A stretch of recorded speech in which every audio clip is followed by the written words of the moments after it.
अनुराग यक्षिणी से पूछता है, कौन थे वो शख्स यक्षिणी जिन्हें पता था कि स्वर्ण सीढ़ियां कहाँ पर हैं? यक्षिणी अनुराग के सवाल का जवाब देते हुए कहती है, और कौन हो सकते हैं लेखक बाबू? वो स्वर्ण सीढ़ियां स्वर्गलोक और पृथ्वीलोक को जोड़ती थी, तो जाहिर सी बात है उस सीढ़ी का अस्तित्व स्वर्गलोक में था, और स्वर्गलोक के राजा कोई और नहीं इंद्रदेव हैं। उन्हें ही पता था कि वो सीढ़ियां कहाँ पर थी, वही उन सीढ़ियों को दोबारा उजागर कर सकते थे।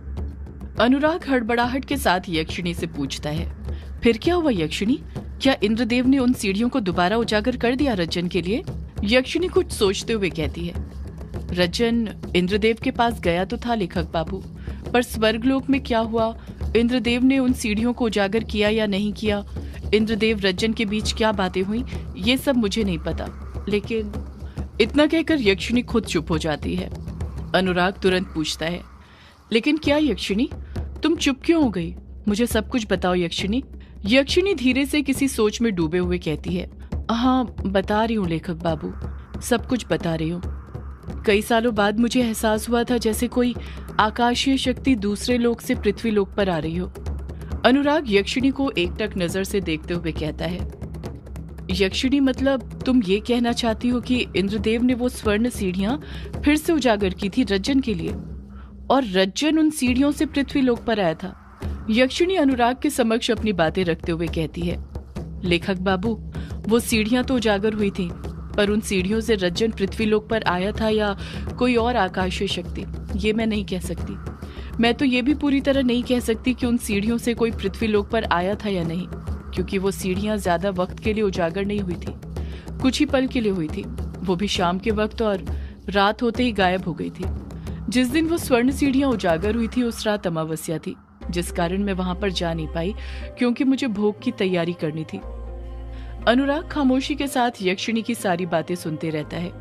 यक्षिणी कुछ सोचते हुए खुद ही बोल पड़ती है, अगर उन सीढ़ियों से उस दिन रज्जन आया होता तो मुझसे मिलने जरूर आता।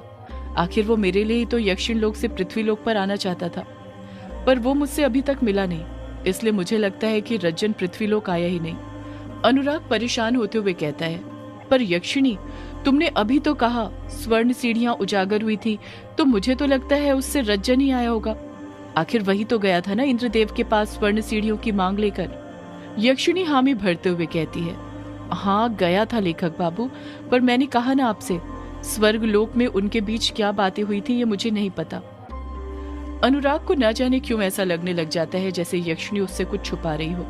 अनुराग धीरे से अपने मन के सवाल यक्षिणी से पूछते हुए कहता है, यक्षिणी तुम तो सदियों से पृथ्वी लोक पर हो ना अपने अभिशाप के कारण, फिर तुम्हें कैसे पता कि तुम्हारे जाने के बाद यक्षिण लोक में क्या हुआ? यक्षिणी अनुराग के सवाल का जवाब देते हुए कहती है, मेरे ताज के कारण लेखक बाबू, मेरे ताज में जो लाल हीरा लगा हुआ था वो यक्षिण लोक से जुड़ा हुआ था, जिस कारण यक्षिण लोक में जो भी होता था सब मुझे पता चलते रहता था। यक्षिणी अपनी बात पूरी करती उससे पहले ही अनुराग उसे बीच में टोकते हुए हड़बड़ाहट के साथ बोल पड़ता है, तुम्हें यक्षिण लोक में क्या हुआ, कैसे हुआ सब पता है, लेकिन फिर ये क्यों नहीं पता कि जब रज्जन स्वर्गलोक गया था तो उसके और इंद्रदेव के बीच क्या बातें हुई थी, इंद्रदेव ने उससे क्या कहा था? यक्षिणी अनुराग के सवालों से परेशान होते हुए कहती है, क्योंकि लेखक बाबू मेरा ताज यक्षिण लोक से जुड़ा हुआ है, स्वर्गलोक से नहीं। मैं यक्षिण लोक की रानी हूँ, स्वर्गलोक की नहीं। हर लोक के अपने अपने कवच होते हैं, वो स्वर्गलोक है, उसके कवच को भेदना इतना आसान नहीं है, इसलिए मैं उसके अंदर नहीं देख पाई कि इंद्रदेव और रज्जन के बीच क्या बातें हुई। अनुराग अपना दिमाग और दौड़ाते हुए यक्षिणी से फिर पूछ बैठता है, यक्षिणी स्वर्गलोक में इंद्रदेव और रज्जन के बीच क्या बातें हुई ये तुम्हें नहीं पता, लेकिन ये तो पता होगा ही ना कि आखिर स्वर्गलोक से जाने के बाद रज्जन का क्या हुआ, वो पृथ्वी लोक पर गया या फिर वापस अपने यक्षिण लोक में?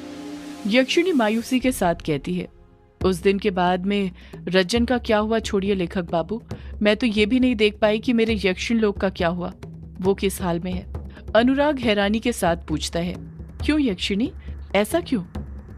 यक्षिणी जवाब देती है, मैंने आपको बताया ना लेखक बाबू, जिस दिन स्वर्ण सीढ़ियां उजागर हुई थी वो अमावस्या की रात थी, और उस रात मेरा सामना किसी और से नहीं अघोरी से हुआ था, और उस रात अघोरी ने मुझसे मेरा ताज छीन लिया था, जिस कारण मैं दोबारा देख ही नहीं पाई कि मेरे लोक में क्या चल रहा है। रज्जन वापस से यक्षिण लोक गया भी था या नहीं। यक्षिणी की बात सुनकर अनुराग एकदम खामोश हो जाता है। वो यक्षिणी से फिर पलटकर कुछ नहीं पूछ पाता है, पर अनुराग के मन में खामोश होने के बावजूद भी कई सारे सवाल चल रहे थे। अनुराग मन ही मन सोचने लग जाता है, आखिर क्या हुआ होगा रज्जन का? वो पृथ्वी लोक पर होगा या फिर वापस से अपने यक्षिण लोक चले गया होगा? पर वो वापस से यक्षिण लोक क्यों जाएगा? आखिर उसका मकसद यक्षिणी को पाना ही तो था। उसी के लिए तो इंद्रदेव ने स्वर्ण सीढ़ियां वापस से उजागर करी थी। आखिर रज्जन और इंद्रदेव के बीच ऐसी क्या बात हुई होगी कि इंद्रदेव रज्जन की बात मान गए होंगे? जितना मैंने इंद्रदेव के बारे में पढ़ा है, वो इतनी आसानी से तो किसी की बात नहीं मानते हैं। लेकिन अगर रज्जन पृथ्वी लोक आता तो यक्षिणी का कहना भी बिल्कुल ठीक था, वो उससे मिलता जरूर। कुछ समझ नहीं आ रहा, आखिर इस रज्जन का हुआ क्या?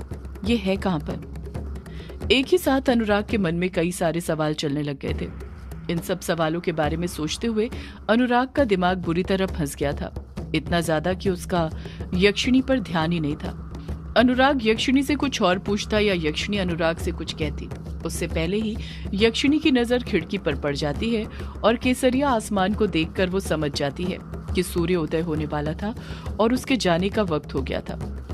यक्षिणी धीरे से अनुराग से कहती है, मैं जा रही हूँ लेखक बाबू, मुझे जाना होगा। अनुराग यक्षिणी की बात का कुछ जवाब नहीं देता है। वो अभी भी रज्जन के बारे में ही सोच रहा था। वो उस सोच में इस तरह खो गया था कि उसे यक्षिणी की आवाज सुनाई ही नहीं दे रही थी। यक्षिणी फिर अनुराग से कहती है, मैंने कहा मैं जा रही हूँ लेखक बाबू। अनुराग अभी भी कुछ नहीं कहता है। यक्षिणी चिढ़ते हुए कुछ गुस्से के साथ अनुराग को हिलाते हुए कहती है, लेखक बाबू कहाँ खोए हुए हैं आप? मैंने कहा मैं जा रही हूँ, आपका ध्यान कहाँ है? जब यक्षिणी अनुराग को झंझोड़ती है तब जाकर अनुराग अपने ख्यालों की दुनिया में से बाहर आ पाता है और हड़बड़ाहट के साथ यक्षिणी से कहता है, कहीं नहीं यक्षिणी, कहीं नहीं। अनुराग आराम से कहता है, तुम जा रही हो यक्षिणी, जल्दी आना, मैं तुम्हारा इंतजार करूंगा। यक्षिणी अनुराग के आलिंगन लगती है और वहां से चली जाती है। यक्षिणी के जाने के बाद भी अनुराग का मन शांत नहीं बैठता है। रह रहकर उसके मन में रज्जन का ख्याल ही आ रहा था। वो उसी के बारे में सोचे जा रहा था। अनुराग मन में सोचने लग जाता है, ये रज्जन तो मुझे उस अघोरी और मायाधारी से भी ज्यादा जोरदार ये रज्जन तो मुझे उस अघोरी और मायाधारी से भी ज्यादा जोरदार किरदार लग रहा है। इसके बारे में तो यक्षिणी की कहानी में लिखना ही पड़ेगा। पर इसके और इंद्रदेव के बीच में स्वर्गलोक में क्या बातें हुई थी, ये जानना मेरा बहुत जरूरी है। तभी कहानी लिखने में मजा आएगा। मुझे पता करना है, पर कैसे पता करूं? यक्षिणी को तो इस बारे में कुछ पता ही नहीं है। अनुराग परेशान हो जाता है। उसके समझ नहीं आ रहा था कि वो क्या करे। बहुत सोचने के बाद अनुराग एक फैसले पर पहुंचता है और वो खुद से बड़बड़ाता है, अगर रज्जन के पास पृथ्वी लोक पर आने का कोई रास्ता था तो वो सिर्फ स्वर्ण सीढ़ियां थी। और यक्षिणी ने मुझसे अभी खुद कहा कि उसे उन स्वर्ण सीढ़ियों के उजागर होने का एहसास हुआ था। इसका मतलब जरूर रज्जन ही आया होगा। मेरा मन कहता है मुझे उस जगह पर जाना होगा। हो सकता है वहीं पर मुझे वो यक्ष रज्जन मिल जाए। एक बार अगर वो यक्ष मिल जाए तो मैं फिर उससे सब कुछ पूछ लूंगा। अनुराग कुछ अंदाजा लगाते हुए बड़बड़ा पड़ता है, सोपिट बिनिंग की पहाड़ी मेहंदी पथार से ज्यादा दूर नहीं है, बस यहाँ से 4-5 घंटे का रास्ता है। मुझे वहां पर जाना होगा। वहीं पर जाकर मुझे रज्जन के बारे में कुछ पता चल सकता है। इतना कहकर अनुराग टेबल के साइड में रखा अपना खादी का झोला उठाता है, उसके अंदर पेन डायरी रखता है और सोपिट बिनिंग की पहाड़ी जाने के लिए निकल जाता है। इस तरफ दिलीप ने अपने हाथ में एक बड़ा सा मटका पकड़ा हुआ था, जिसके चारों तरफ भभूत लगी हुई थी। उस मटके के ऊपरी सिरे पर लाल कपड़ा बंधा हुआ था। दिलीप के चेहरे के हाव भाव देखकर साफ समझ आ रहा था कि वो मटका काफी भारी था, जिसे वो काफी देर से पकड़े हुए था। उस मटके को अपने दोनों हाथों से पकड़कर दिलीप एक अंधेरी गुफा के अंदर आगे बढ़ाते जा रहा था। दिलीप अपने कदम आगे बढ़ाते हुए कहता है, इस मायाधारी का साथ मुझे देना ही नहीं चाहिए था। इसके लिए ये क्या क्या करना पड़ रहा है मुझे, और पता नहीं क्या क्या करना पड़ेगा। दिलीप मायाधारी को कोसते हुए आगे बढ़ते जा रहा था। जैसे जैसे दिलीप आगे बढ़ रहा था, दिलीप के अंदर का डर भी बढ़ते जा रहा था। दिलीप अपने आसपास फैली लंबी लंबी वृक्ष की जटाओं को देखते हुए कहता है, ये मायाधारी ने क्या हाल बना दिया है इस जगह का। पहले तो ये ऐसा नहीं था। लगता है इस मायाधारी ने इस गुफा में अपना मायाजाल बिछाना शुरू कर दिया है। मुझे संभल कर कदम बढ़ाना चाहिए। अगर कहीं फंस गया और ये मटकी मेरे हाथ से गिर गई तो लेने के देने पड़ जाएंगे। वो मायाधारी यक्षिणी से पहले मुझे मार देगी। दिलीप मटके को लेकर धीरे धीरे अपने कदम आगे बढ़ाए जा रहा था कि उसके कदम अपने आप थम जाते हैं। उसकी आंखों के सामने कोई और नहीं बल्कि मायाधारी थी, जो ध्यान अवस्था में बैठी हुई थी। दिलीप मायाधारी से कुछ कहता उससे पहले मायाधारी बोल पड़ती है, दिलीप, आ गया तू? जो मैंने बोला था वो लाया या नहीं लाया? दिलीप हकलाते हुए कहता है, तुम्हें कैसे पता कि मैं आया हूं? मायाधारी हंसते हुए कहती है, तू शायद भूल रहा है कौन हूं मैं मायाधारी हूं, मायाधारी। मैं देख नहीं सकती तो क्या हुआ, कदमों की आहट सुनकर पहचान सकती हूं कि कौन आया है। दिलीप खामोशी रहता है, डरते हुए मायाधारी को देखते रहता है। मायाधारी फिर दिलीप से बोल पड़ती है, मैं तुझसे कुछ पूछ रही हूं, मैंने जो बोला था वो तू लाया या नहीं लाया? दिलीप हड़बड़ाहट के साथ बोल पड़ता है, हाँ लाया हूं मायाधारी, उसके बिना तुम्हारे पास कैसे आ जाता? तुम्हें पता भी है कितनी मुश्किलों से ये मिली है। दिलीप एक लंबी आह भरते हुए कहता है, पहले तो जो मंत्र तुमने बताया था उसका बार बार जाप करके मैंने ये मटकी खुद अपने हाथों से बनाई। उसके बाद जैसा कि तुमने कहा था, मैं इस मटकी को किश्नोई नदी के एकदम बीचों बीच ले गया और जैसे ही मैंने इसे डुबाया पानी में हलचल होने लग गई। मैं तो डर ही गया था, ऐसा लग रहा था जैसे कोई उफान आ रहा है, पर फिर भी मैं वहां पर खड़ा रहा क्योंकि तुमने कहा था चाहे कुछ भी हो, एक बार मटकी डुबाने के बाद एक कदम भी आगे मत बढ़ाना, वरना तू दुनिया से आगे बढ़ जाएगा। मायाधारी चुपचाप दिलीप की सारी बातें सुनती रहती है, जानती रहती है कि उसके साथ क्या क्या हुआ था। दिलीप अपनी बात को आगे जारी रखते हुए कहता है, मैंने उस मटकी को पानी में डुबाया ही हुआ था कि तभी मुझे एहसास हुआ जैसे कोई चीज मटके के अंदर आई हो। ये एहसास मुझे 2 बार हुआ। तुमने कहा था चाहे कुछ भी हो जाए रात भर मुझे नदी में ही रहना है, और मैं वहीं पर रहा। जब सुबह हुई और मैंने मटकी के अंदर झांका तो देखा उसके अंदर तुम्हारी आंखें थी। जैसे दिलीप ये बात बोलता है, मायाधारी खुश होने लग जाती है। उसकी ये खुशी उसके चेहरे पर साफ झलक रही थी। दिलीप आगे कहता है, तुम्हारी वही आंखें जो यक्षिणी ने नोचकर पानी में फेंक दी थी। सच सच बताओ, ये सब तुम्हारे उस मंत्र के कारण हुआ था ना, जो तुमने मुझे रास्ते में बताया था? मायाधारी कहती है, हाँ उसी की वजह से हुआ था पागल, और किस वजह से होगा? ये बता, तूने इसके अंदर 7 कब्रिस्तान की मिट्टी डाली या नहीं डाली? दिलीप हड़बड़ाहट के साथ बोलता है, हाँ डाली है, तभी तो मुझे आने में देर हो गई, और मैंने तुम्हारा बताया हुआ आखिरी मंत्र पढ़कर इस पर लाल कपड़ा भी बांध दिया है, 7 कब्रिस्तान की भस्म को एक साथ मिलाकर। मायाधारी अपने हाथ आगे बढ़ाते हुए कहती है, ला इसे मुझे दे ये मटका।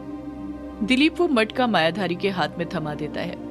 मायाधारी जैसे ही उस मटकी को थामती है खुश होने लग जाती है, जैसे उसे उसकी आंखों के वहां पर होने का एहसास हो रहा है जो मटकी के अंदर मौजूद थी।